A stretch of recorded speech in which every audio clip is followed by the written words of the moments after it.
kako je Ive već prije pola sata stajao oslonjen o zadnja vrata autobusa, očekivao je da će prvi ući.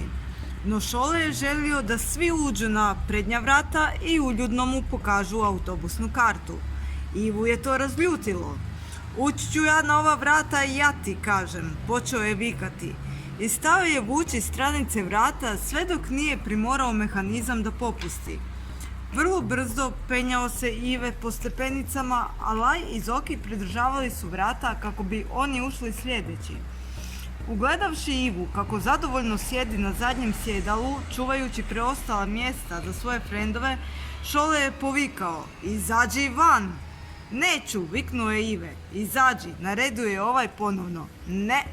"Zašto?" Šole kao da je odlučio počakulati s Ivom, umjesto da silom riješi situaciju kao što bi to mnogi vozači činili. A Ive je imao iskren odgovor.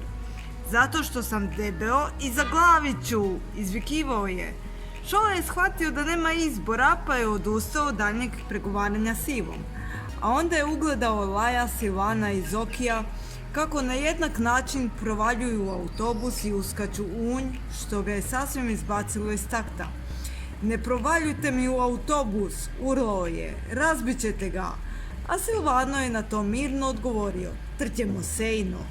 Kad je to čuo, Šole se počeo hvatati za glavu čupkajući kosu.